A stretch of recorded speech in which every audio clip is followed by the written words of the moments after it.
മുൻ സർക്കാരിന്റെ കാലത്ത് ഏറെ വിവാദമായ സിൽവർ ലൈൻ അതിവേഗ റെയിൽ പദ്ധതി UDF സർക്കാർ റദ്ദാക്കി.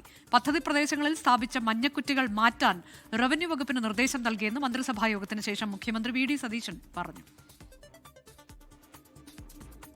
കാസർഗോഡ് സിൽവർ ലൈൻ പദ്ധതി റദ്ദ് ചെയ്ത് ഉത്തരവ് പുറപ്പെടുവിക്കാനുള്ള തീരുമാനമെടുത്തു.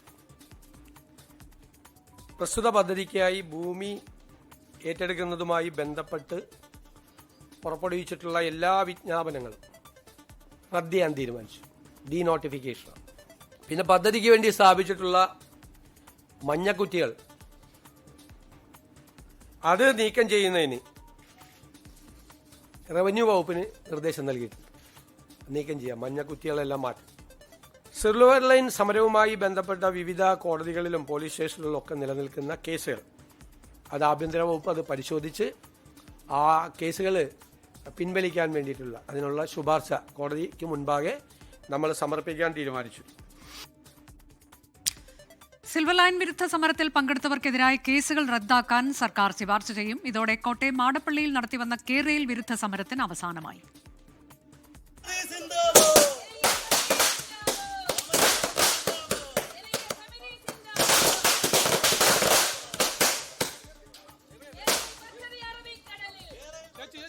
എനിക്കറിയത്തില്ല എന്താ കേരളയിൽ എന്തിനു വേണ്ടി അവർ വരണമെന്ന് ഞങ്ങൾക്കൊരു അറിയിപ്പ് വേണ്ടി. ഒന്നുമില്ലാതെ ഒരു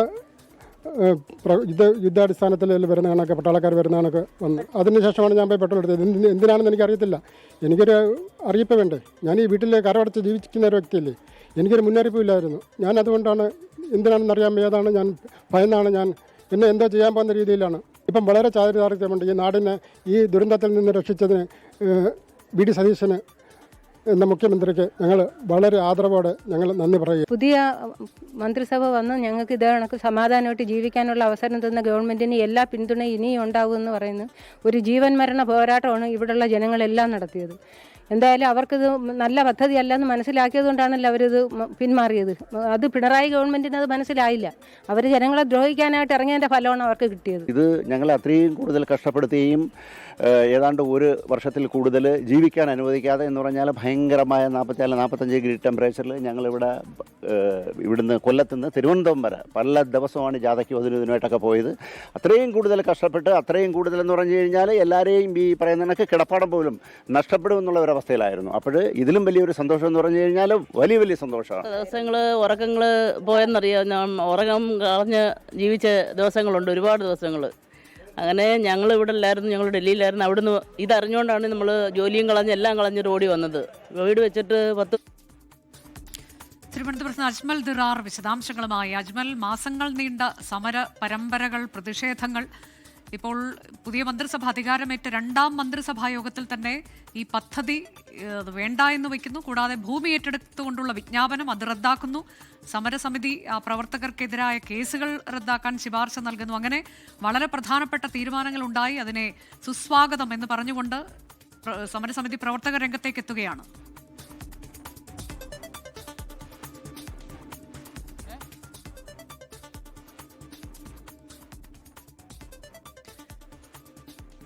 VD സതീശൻ സർക്കാരിന്റെ രണ്ടാം മന്ത്രിസഭാ യോഗത്തിലാണ് സുപ്രധാന പ്രഖ്യാപനമുണ്ടായത്. നമുക്ക് ഓർമ്മയുണ്ട് ഈ പദ്ധതിക്കെതിരായ വലിയ പ്രതിഷേധം. അതിന് പങ്കെടുത്തവരാണ് UDF നേതാക്കൾ, പ്രതിപക്ഷത്തെ പ്രമുഖ നേതാക്കൾ ഉൾപ്പെടെ അതിൽ പങ്കെടുക്കുകയും മഞ്ഞക്കുറ്റി പിഴുതെറിയുകയും ചെയ്ത ആ സമര പരമ്പരകൾ ഇപ്പോൾ അതിന്മേൽ അന്തിമ തീരുമാനമായിരിക്കുന്നു. ആ പദ്ധതി തന്നെ ഉപേക്ഷിച്ചുകൊണ്ട് UDF സർക്കാരിന്റെ തീരുമാനം വന്നിരിക്കുന്നു. മഞ്ഞക്കുറ്റികൾ പിഴുതെറിയും എന്നതും തീരുമാനത്തിന്റെ ഭാഗമായുണ്ട്. അജ്മൽ,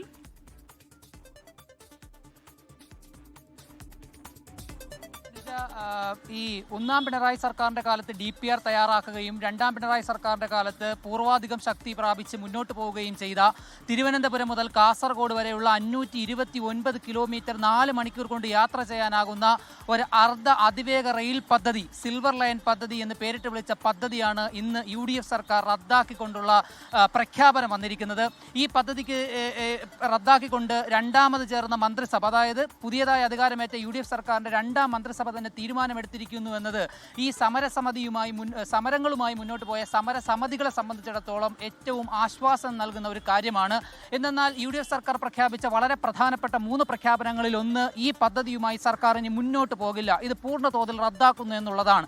UDF സർക്കാർ അതായത് ഇപ്പോൾ നിലവിൽ ഭരിക്കുന്ന UDF പ്രതിപക്ഷത്തിരുന്ന സമയത്ത് തന്നെ ഈ പദ്ധതിക്കെതിരെ ഉയർത്തിയ ഏറ്റവും പ്രധാനപ്പെട്ട വിമർശനം LDF സർക്കാർ മുന്നോട്ട് കൊണ്ടുവരുന്ന ഈ പദ്ധതിയുടെ DPR ഒരു അർദ്ധരൂപത്തിലുള്ള DPR ആണ്. അതൊരു പൂർണ്ണ രൂപം പ്രാപിച്ച DPR അല്ല.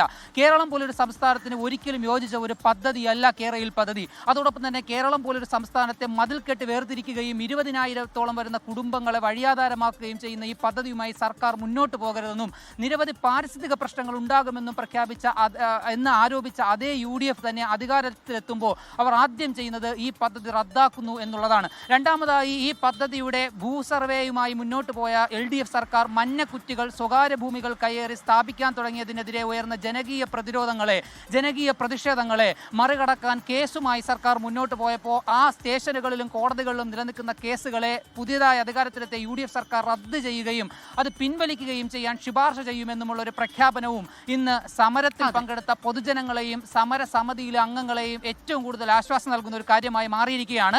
ഏതായാലും ഇത്തരം പ്രഖ്യാപനങ്ങളെ മധുരം വിതരണം ചെയ്തും പടക്കം പൊട്ടിച്ചുമൊക്കെ കേരളത്തിന്റെ പലയിടങ്ങളിൽ കോട്ടയത്തും കൊല്ലത്തും തിരുവനന്തപുരത്തും കോഴിക്കോട്ടുമൊക്കെ പൊതുജനങ്ങളും സമരസമിതിയിലെ അംഗങ്ങളുമൊക്കെ സ്വീകരിക്കുന്നതും അതിനെ സർക്കാരിന്റെ പ്രഖ്യാപനത്തെ സ്വാഗതം ചെയ്യുന്നതുമാണ് ഇന്നത്തെ പ്രധാന കാഴ്ചയായിരുന്നു അനുജ. അതെ, അങ്ങനെ സ്വപ്ന പദ്ധതിയായിരുന്നു LDF സർക്കാരിന്റെ. ആ പദ്ധതിയാണ് ഇല്ലാതായിരിക്കുന്നത്. പുതിയ സർക്കാരിന്റെ ആദ്യ പ്രഖ്യാപനം എന്ന തരത്തിലേക്ക് തന്നെ വേണം ഇതിനെ കാണാൻ. ഇന്ന് നടന്നത് 2ാം മന്ത്രിസഭാ യോഗമായിരുന്നു. ആ മന്ത്രിസഭാ യോഗത്തിൽ തന്നെ പ്രഖ്യാപനമുണ്ടായി.